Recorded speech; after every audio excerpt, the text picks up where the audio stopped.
Di sebalik senyuman manis yang sering terpampang di media sosial, di sebalik imej seorang usaha wanita berjaya, istri dan ibu penyayang, Vivi Yusof sebenarnya telah lama menyimpan sebuah rahasia kelam yang hampir meragut seluruh jiwa dan semangatnya. Selama ini, masyarakat hanya melihat kemewahan, jenama fashion berprestij, dan kisah cinta dongeng di samping suaminya, Datuk Fadzaruddin Shah Anwar. Tetapi di balik pintu tertutup rumah agam itu, berdiri sebuah kebenaran yang tidak pernah terlintas di pikiran sesiapa. Penderitaan seorang wanita yang berjuang bertahun-tahun demi mempertahankan keluarga, meski hatinya hancur berkali-kali. Segalanya bermula selepas tahun pertama perkahwinan mereka. Pada awalnya, Vivi percaya dia telah menemui lelaki impiannya, seorang figura dihormati, bergelar Dato', memiliki karisma dan status yang membuat ramai wanita mendambakan. Namun, di sebalik gelaran itu, wujud seorang lelaki dengan bayang-bayang gelap yang mengekang kebebasan seorang wanita muda. Kata-kata manis bertukar menjadi arahan, janji-janji cinta berubah menjadi kawalan, dan rasa hormat yang pernah wujud perlahan-lahan bertukar menjadi ketakutan. Malam-malam panjang itu menjadi saksi bisu. Vivi kerap duduk sendirian di sudut bilik, menatap wajah anak-anak kecil yang sedang tidur lena, sambil menahan air mata. Dia tahu, esok pagi, segalanya akan berulang. Kata-kata pedih yang menusuk hati, sikap dingin yang membuatnya terasa tidak wujud, dan keputusan-keputusan besar yang dipaksa ditelan tanpa mampu bersuara. Dunia hanya melihat Vivi Yusof sebagai ikon wanita moden yang mempunyai segalanya. Tetapi dunia tidak pernah melihat bagaimana dia terpaksa menelan luka demi luka. Salah satu momen yang paling menghantui Vivi ialah ketika dia menyadari anak-anak mereka mula perasan akan ketegangan di rumah. Seorang daripada anak kecilnya pernah bertanya dengan suara polos, "Mama, kenapa menangis waktu malam? Abah marah lagi ke?" Pertanyaan itu menusuk jauh ke dalam hatinya, membuat dia sadar bahwa penderitaan ini tidak lagi hanya menimpa dirinya, tetapi juga mula menggores jiwa anak-anaknya. Datuk Fadzaruddin bukan sekadar seorang suami yang gagal memberikan kebahagiaan, tetapi juga seorang lelaki yang mencipta dinding tinggi antara dirinya dan keluarganya. Vivi sering dipaksa untuk menampilkan kehidupan bahagia di hadapan umum, menghadiri majlis, bergambar mesra, berkongsi momen indah di media sosial, sedangkan selepas kamera dimatikan, senyuman itu lenyap sekelip mata. Tekanan itu menghancurkan jiwanya sedikit demi sedikit, namun dia tetap bertahan, berharap suatu hari keadaan akan berubah. Namun, perubahan yang dinantikan tidak pernah datang. Malah, semakin hari, beban yang ditanggung semakin berat. Vivi mula merasakan dirinya seperti tahanan dalam rumah sendiri. Dia tidak lagi mempunyai ruang untuk bersuara, untuk membuat keputusan sebagai seorang istri, apatah lagi sebagai seorang individu. Semua dikawal, semua diputuskan tanpa dirinya. Perlahan-lahan, semangat Vivi sebagai seorang wanita bebas, sebagai seorang usahawan yang berjiwa besar, terkubur di bawah bayang-bayang seorang lelaki yang sepatutnya melindungi, tetapi sebaliknya melukai. Keputusan untuk berpisah bukanlah keputusan yang mudah. Bertahun-tahun Vivi memujuk dirinya untuk bertahan, demi anak-anak, demi nama baik, demi keluarga. Tetapi semakin lama, dia semakin sadar, bertahan hanya akan menghancurkan lebih banyak jiwa. Maka, dengan keberanian yang lahir dari luka, dia akhirnya memutuskan untuk melangkah pergi. Dan ketika berita perceraian itu meletup di media, ramai yang terkejut, tidak percaya, dan tertanya-tanya, mengapa sebuah kisah cinta dongeng berakhir secepat itu? Jawabannya terletak pada penderitaan yang tidak pernah diceritakan. Vivi kini memilih untuk memecahkan kesunyian, untuk menceritakan kebenaran yang telah lama dikuburkan. bahwa perkahwinan yang kelihatan sempurna dari luar hanyalah sebuah topeng, bahwa gelaran dan status tidak mampu menutup luka batin yang ditanggung seorang wanita, bahwa cinta yang tidak disertai hormat hanyalah sebuah penjara yang perlahan-lahan membunuh jiwa. Dan ketika dia berdiri di hadapan dunia, mengakui keputusan paling besar dalam hidupnya, meninggalkan Datuk Fadzaruddin Shah Anwar, mata Vivi penuh dengan air mata, bukan kerana lemah, tetapi kerana akhirnya dia memilih dirinya sendiri. Namun, jauh di lubuk hati, luka itu masih berdenyut, kenangan itu masih menghantui, dan kisah ini masih belum berakhir. Malam itu sunyi, tetapi bukan sunyi yang menenangkan.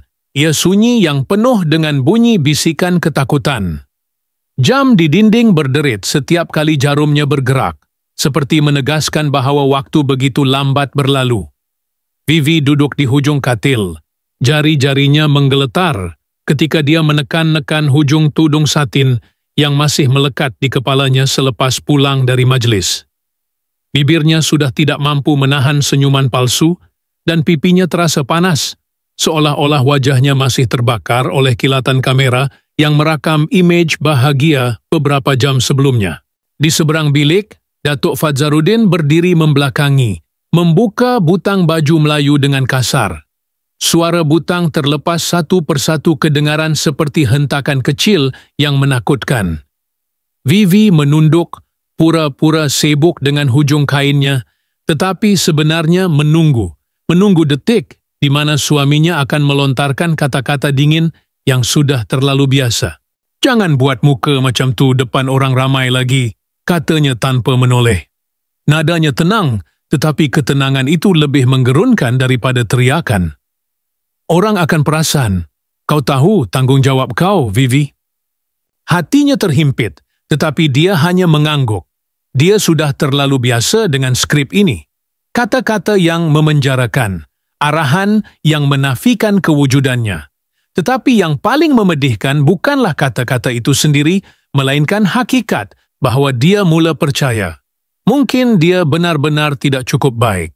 Di ruang tamu, jam sudah melepasi tengah malam. Namun lampu kecil di bilik anak-anak masih menyala. Vivi berjalan perlahan ke bilik itu. Di sana, dua anaknya yang masih kecil tidur lena.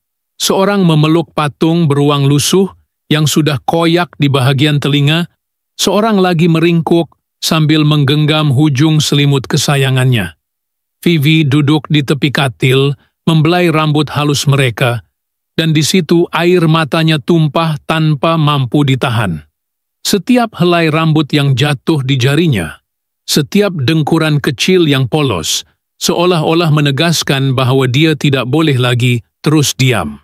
Tetapi esok pagi, saat matahari muncul, dia tahu dirinya akan kembali mengenakan topeng yang sama.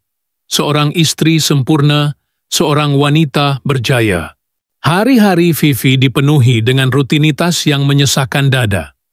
Setiap pagi, ketika dia berdiri di depan cermin, memulas gincu merah jambu lembut di bibirnya, matanya menangkap bayangan seseorang yang dia hampir tidak kenali lagi. Di mata itu ada cahaya yang semakin pudar. Di bibir itu ada senyuman yang semakin rapuh. Dia sering bertanya pada dirinya sendiri, siapa aku sebenarnya sekarang? Vivi yang dulu penuh semangat, atau wanita ini yang hidupnya hanya untuk menjaga ilusi? Orang ramai memujinya, kononnya dia wanita besi, mampu mengurus perniagaan, keluarga, dan kehidupan glamour serentak. Tetapi tiada siapa yang tahu bagaimana setiap malam dia hanya mampu melelapkan mata dengan bantuan air mata. Tiada siapa yang tahu bagaimana suara hatinya hampir lenyap, ditenggelamkan oleh suara lelaki yang sepatutnya menjadi pelindung, bukan penghukum. Ada satu peristiwa kecil yang tidak pernah dia lupakan. Suatu pagi, ketika mereka bersiap untuk keluar menghadiri satu acara, anak sulung mereka berlari ke arah Vivi dengan sebuah lukisan.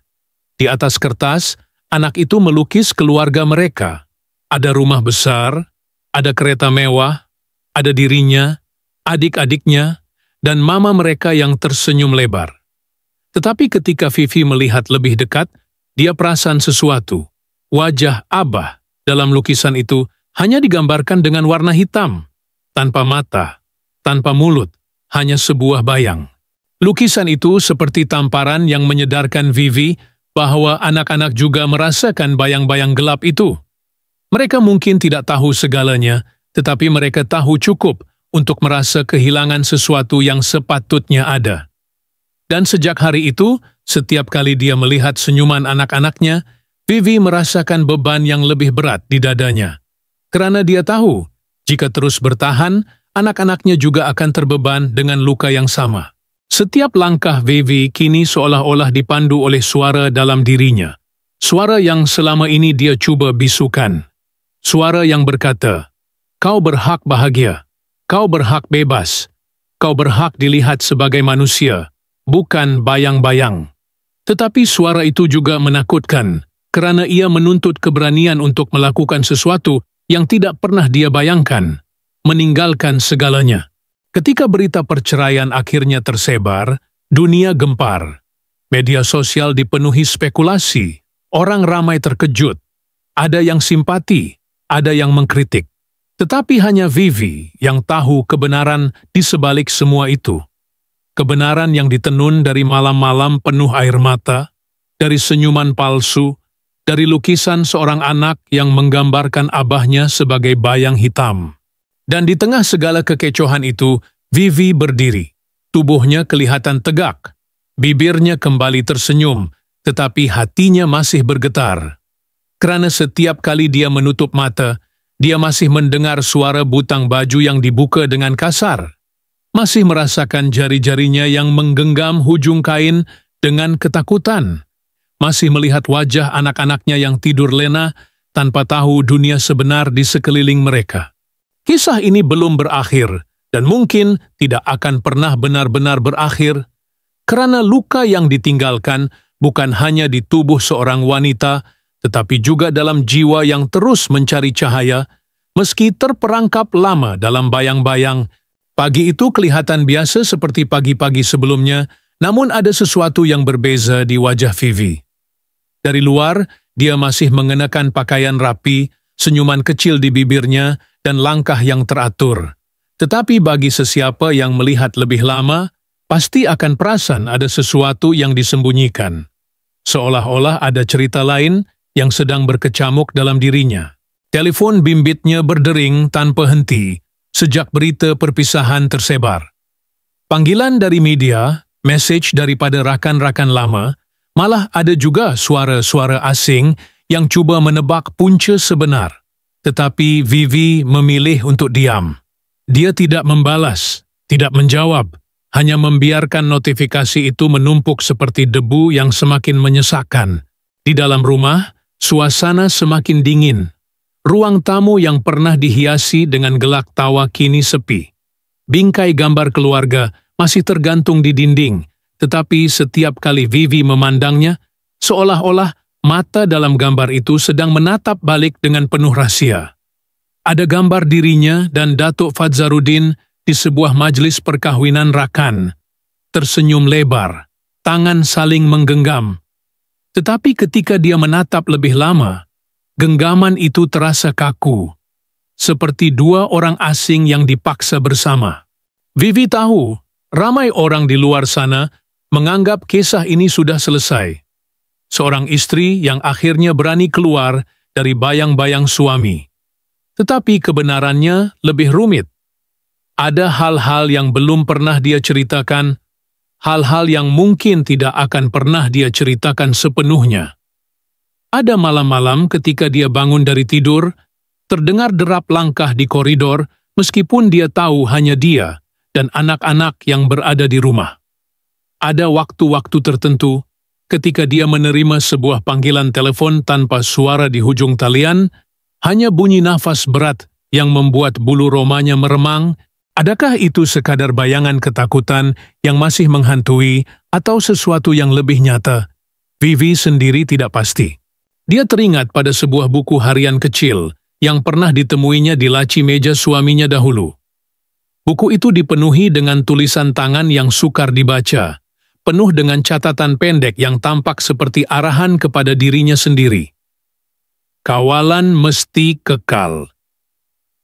Jangan beri dia ruang. Topeng mesti utuh. Tulisan-tulisan itu membuat Vivi menggigil, tetapi dia tidak pernah berani bertanya. Dia hanya menutup buku itu, menyimpannya kembali, seolah-olah menutup sebuah pintu rahasia yang tidak seharusnya dibuka. Sekarang, selepas segala-galanya terbongkar di mata umum, bayangan buku itu masih menghantui pikirannya. Apakah benar semua itu hanya catatan rawak? Atau ada sesuatu yang lebih gelap di baliknya? Anak-anak pula semakin sensitif. Ada malam ketika si bongsu menangis tanpa sebab, memanggil, "Mama, jangan pergi." Ada juga waktu ketika anak sulungnya berdiam diri lama, memandang kosong keluar jendela, lalu bertanya dengan suara perlahan, "Mama, kalau kita pindah jauh, Abah akan cari kita tak?" Pertanyaan itu membuat darah Vivi berderau. Dia tidak menjawab. Dia hanya memeluk anaknya erat-erat, seolah-olah pelukan itu mampu melindungi mereka daripada sesuatu yang tidak mereka namakan. Di luar, dunia melihat Vivi sebagai simbol keberanian, tetapi di dalam, dia masih dikepung oleh bayang-bayang yang tidak mahu hilang. Setiap kali melangkah keluar rumah, dia merasa seolah-olah ada mata yang mengikutinya, ada kamera yang tersembunyi, ada suara yang membisikkan sesuatu yang hanya dia mampu dengar. Dia mula menulis diari sendiri, bukan untuk orang lain, tetapi untuk dirinya. Dalam setiap catatan, dia cuba menghidupkan kembali dirinya yang hilang, cuba menyalakan api yang lama dipadamkan, tetapi catatan itu sering terhenti di tengah jalan, penanya terangkat, kerana fikirannya kembali diganggu oleh soalan yang sama. Adakah aku benar-benar bebas? Satu petang, ketika hujan turun deras membasahi tingkap biliknya, Vivi mendapati sebuah sampul surat putih tergelincir di bawah pintu. Tiada nama, tiada cap pos, hanya sehelai kertas di dalamnya, dengan satu ayat pendek, "Kau pikir kau sudah lepas." Tangannya terketar-ketar memegang kertas itu, matanya membesar, jantungnya berdegup tidak menentu. Dia menoleh ke sekeliling rumah, tetapi tiada siapa di sana. Anak-anak sedang tidur, pintu berkunci rapat. Namun, perasaan itu jelas bahwa seseorang masih berada di luar sana, mengawasi, menunggu. Vivi menggenggam kertas itu erat-erat sehingga renyuk, tetapi kata-kata di dalamnya sudah melekat di pikirannya. Malam itu dia tidak tidur. Dia duduk di tepi katil, menatap jendela gelap, menunggu sesuatu yang dia sendiri tidak tahu. Dan ketika subuh perlahan-lahan menjengah, dia masih belum menjumpai jawaban. Hanya keheningan yang penuh dengan tanda tanya. Malam selepas Vivi menemui surat tanpa nama itu, segala-galanya berubah. Bukan secara zahir, kerana dunia luar masih melihatnya sebagai seorang wanita yang mampu tersenyum meskipun badai melanda. Tetapi di dalam dirinya ada sesuatu yang retak. Surat itu menjadi seperti bayangan hitam yang sentiasa mengekori ke mana sahaja dia melangkah. Dia mula perasan akan hal-hal kecil yang sebelumnya dianggap kebetulan. Bunyi deruman enjin kereta yang berhenti terlalu lama di hadapan rumahnya. Seorang lelaki berpakaian gelap yang kerap kelihatan di sudut kafe, tempat dia selalu singgah. Kononnya membaca akhbar, tetapi matanya sering terangkat setiap kali dia masuk. Panggilan telefon tanpa suara yang semakin kerap, terutama selepas tengah malam. Hatinya bertanya-tanya, adakah ini sekadar permainan fikirannya, atau adakah memang benar seseorang cuba menghantui? Anak-anak semakin perasan akan perubahan dirinya. Mereka sering melihat mama mereka termenung lama di tepi tingkap, menggenggam mug kopi yang sudah sejuk. Kadang-kadang, bila mereka bertanya, Vivi hanya menjawab ringkas, "Mama penat." Tetapi mereka tahu, ada sesuatu yang lebih besar, sesuatu yang tidak mampu mama mereka ceritakan. Suatu malam, Vivi terdengar bunyi ketukan perlahan di pintu belakang. Bukan ketukan kuat, tetapi cukup untuk membuat bulu roma berdiri. Dia berjalan perlahan ke arah dapur, Setiap langkah bagai diiringi degupan jantung yang kencang. Bila sampai, dia membuka lampu, pintu itu tertutup rapat, tiada siapa pun di sana. Tetapi di lantai, tergolek sebuah kunci kecil berwarna emas. Kunci itu tidak mempunyai tanda. Dia memungutnya, menatap lama. Kepalanya dipenuhi dengan 1000 pertanyaan. Kunci ini untuk apa? Siapa yang meletakkannya? Dan mengapa di sini? Sejak malam itu, Vivi menyimpan kunci itu di dalam laci mejanya. Tetapi setiap kali dia melihatnya, rasa resah datang kembali. Dia mencoba kunci itu di setiap laci, setiap pintu di rumahnya, semuanya tidak sesuai. Seolah-olah kunci itu dicipta untuk sesuatu yang dia belum temui. Hari-hari berlalu, dan beban rahasia itu semakin berat. Dalam diam, Vivi mula merasakan dirinya terperangkap dalam 2 dunia. Satu dunia di mana dia bebas, dipuji kerana keberaniannya meninggalkan bayang gelap perkahwinan. Dan satu dunia lain di mana bayang itu masih mengikutinya, berbisik di telinganya, seolah-olah berkata, "Kau takkan pernah benar-benar lepas." Pada suatu petang yang muram, ketika hujan turun membasahi halaman, Vivi membuka kotak lama yang disimpannya di bilik store. Kotak itu penuh dengan dokumen, gambar lama, dan barang pribadi dari masa lalu. Dia mencari sesuatu, mungkin jawapan, mungkin sekadar kelegaan, dan di dasar kotak itu terlipat sehelai kertas lusuh. Tulisan di atasnya samar, tetapi masih terbaca. Rahasia bukan untuk didedahkan, kau tahu akibatnya. Tangannya menggigil, matanya kabur, nafasnya tersekat. Dia tidak ingat pernah melihat kertas ini sebelumnya, tetapi tulisan itu terlalu mirip dengan catatan yang pernah dia lihat dalam buku harian suaminya dahulu. Adakah ini kebetulan? Atau adakah seseorang sengaja meninggalkannya untuk ditemui? Ketika malam menjelma, Vivi duduk di meja kerjanya, kunci emas di satu tangan, kertas lusuh di tangan yang lain. Di sekelilingnya, rumah senyap, hanya bunyi detik jam yang bergema. Dia coba menyusun segala kepingan misteri ini. Buku catatan lama, surat tanpa nama, kunci emas, kertas lusuh. Semuanya seperti potongan puzzle, tetapi gambaran akhir masih kabur. Di luar, hujan berhenti. Jendela memantulkan bayangan wajahnya yang letih, tetapi di belakang pantulan itu, seolah-olah ada sesuatu yang bergerak. Vivi berpaling pantas, tetapi tiada sesiapa di sana. Dia memejam mata, menarik nafas dalam-dalam, cuba meyakinkan dirinya bahawa itu hanyalah bayangan lampu. Namun, jauh di sudut hati, dia tahu bahawa rahsia ini belum selesai. Bahawa apa yang dia hadapi bukan sekadar kesedihan akibat perceraian, tetapi sesuatu yang lebih gelap, lebih dalam, dan lebih berbahaya. Dan ketika jam berdetik menuju tengah malam, Vivi masih duduk di sana, sendirian, ditemani oleh rahasia yang semakin membelit. Kunci emas itu berkilau samar di bawah cahaya lampu, seolah-olah menunggu saat yang tepat untuk mendedahkan apa yang tersembunyi. Tetapi saat itu belum tiba. Atau mungkin ia sudah pun bermula, tanpa dia sedari.